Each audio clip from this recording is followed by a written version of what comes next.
ധാരാളം പണമുണ്ട്, എന്നാൽ ദരിദ്രരായി കഴിയുന്ന ആളുകളുണ്ട്. മാനസികമായി, വൈകാരികമായി, അതുപോലെ ബന്ധങ്ങളിൽ ദരിദ്രരായി കഴിയുന്നവരുണ്ട്. ദാരിദ്ര്യമാണ് സമ്പത്തിന്റെ നേർ വിപരീതം. സമ്പത്ത് എന്ന് പറയുന്നത് ഏതൊരു അനുഭവത്തിൽ നിന്നും പരമാവധി ആനന്ദം കണ്ടെത്താൻ സാധിക്കുന്ന അവസ്ഥയാണ്. നിങ്ങളുടെ കയ്യിൽ ധാരാളം പണമുണ്ട്, എന്നാൽ അതിൽ നിന്നും സന്തോഷം കണ്ടെത്താൻ കഴിയുന്നില്ലെങ്കിൽ സത്യത്തിൽ നിങ്ങൾ സമ്പന്നരല്ല. നിങ്ങൾക്ക് പണമുണ്ടെന്ന് മാത്രം. ഇന്ന് ഞാൻ ടോണി റോബിൻസിന്റെ വളരെ ഇൻസ്പയറിംഗ് ആയ ടോക്കാണ് നിങ്ങളുമായി പങ്കുവെക്കുന്നത്. പണം ജീവിതത്തിൽ മാറ്റങ്ങൾ കൊണ്ടുവരുന്നില്ല എന്നതാണ് സത്യം. പണം കൊണ്ട് നിങ്ങൾക്ക് സന്തോഷമില്ല, അതുകൊണ്ട് എന്തു ചെയ്യണമെന്ന് നിങ്ങൾക്ക് അറിയില്ല എങ്കിൽ പണം നിങ്ങൾക്ക് ഉപയോഗപ്രദമാകുന്നില്ല.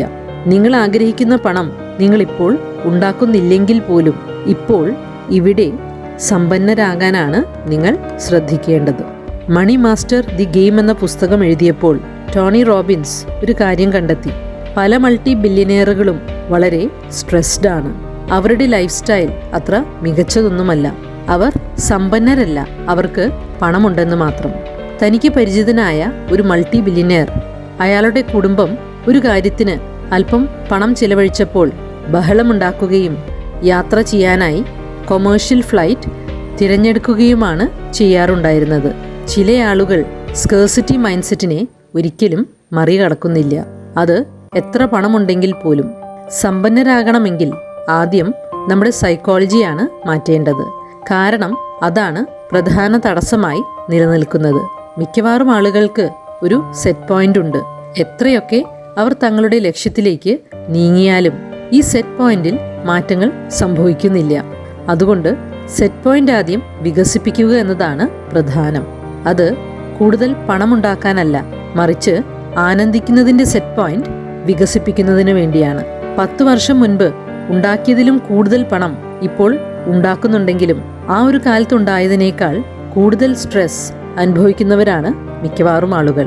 പണമുണ്ടാക്കിയല്ല നമ്മൾ സമ്പന്നരാകുന്നത്, മറിച്ച് നമ്മുടെ സൈക്കോളജിയിൽ മാറ്റം കൊണ്ടുവരുമ്പോഴാണ്.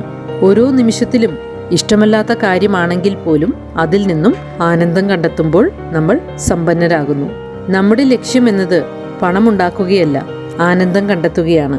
നമ്മളായിരിക്കുന്ന അവസ്ഥയിൽ നിലനിന്നുകൊണ്ട് നമ്മൾ മറ്റുള്ളവരുമായി നമ്മെ താരതമ്യപ്പെടുത്തേണ്ടതില്ല, മറിച്ച് നമുക്ക് സെൽഫ് ഫുൾഫിൽമെന്റ് നൽകുന്ന കാര്യങ്ങളിലാണ് നമ്മൾ ശ്രദ്ധ കേന്ദ്രീകരിക്കേണ്ടത്. നമ്മൾ നമ്മളെ മറ്റുള്ളവരുമായി താരതമ്യം ചെയ്യുമ്പോൾ നമ്മൾ നമ്മുടെ സന്തോഷത്തെ നഷ്ടപ്പെടുത്തുകയാണ് ചെയ്യുന്നത്. കാരണം നമ്മൾ ഒരിക്കലും ന്യായമായി നമ്മളെ തന്നെ മറ്റുള്ളവരുമായി കമ്പയർ ചെയ്യുന്നില്ല. നിങ്ങൾക്ക് എത്ര പണമുണ്ട് എന്നതല്ല നിങ്ങളുടെ മാനദണ്ഡമായിരിക്കേണ്ടത്.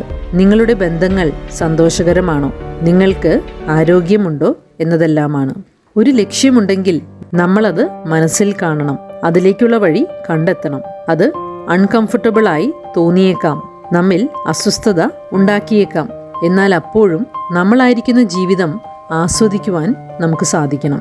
ഒരു ബാലൻസ് കണ്ടെത്താൻ നമ്മൾ പഠിക്കണം.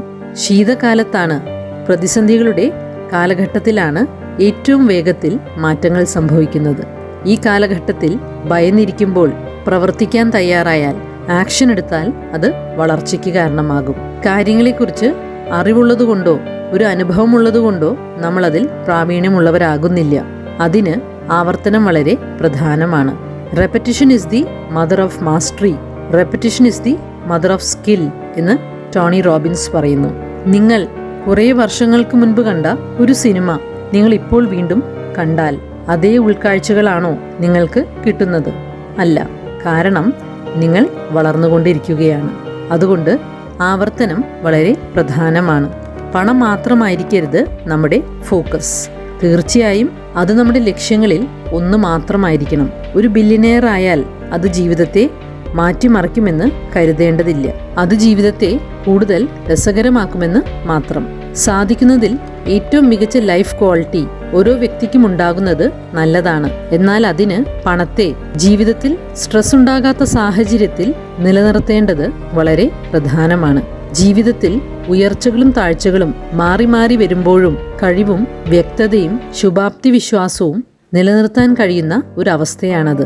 ജീവിതം ഒരിക്കലും നേരെയുള്ള പാതയല്ല. പ്രകൃതിയിൽ നോക്കിയാൽ നേരെയുള്ള പാത കണ്ടെത്താൻ സാധിക്കുകയില്ല. അങ്ങനെ കണ്ടെത്തിയാൽ അത് മനുഷ്യനിർമ്മിതമായിരിക്കും. ജീവിതം യഥാർത്ഥത്തിൽ ഒരു സ്റ്റോക്ക് പോലെയാണ്, ഉയർന്നും താഴ്ന്നും കൊണ്ടിരിക്കുന്നു. എന്നാൽ ആകമാനം നോക്കുമ്പോൾ, ഓവറോൾ നോക്കുമ്പോൾ സക്സസ്ഫുൾ ആണെങ്കിൽ അത് മുകളിലേക്ക് നീങ്ങിക്കൊണ്ടിരിക്കും. അങ്ങനെ വർഷങ്ങൾ കഴിയുമ്പോൾ അത് വലുതായിക്കൊണ്ടിരിക്കും. അതുകൊണ്ട് നിങ്ങളിപ്പോൾ ഫിനാൻഷ്യലായി എവിടെ നിൽക്കുന്നവരാണെങ്കിലും വെൽത്തിയാകാൻ, സമ്പന്നരാകാൻ ഇന്ന് തന്നെ ആരംഭിക്കാം. സാധിക്കുന്നത്ര ആനന്ദം കണ്ടെത്താൻ പരിശ്രമിക്കാം. ഓരോ നിമിഷങ്ങളിൽ നിന്നും, ചെറിയ കാര്യങ്ങളിൽ നിന്നും.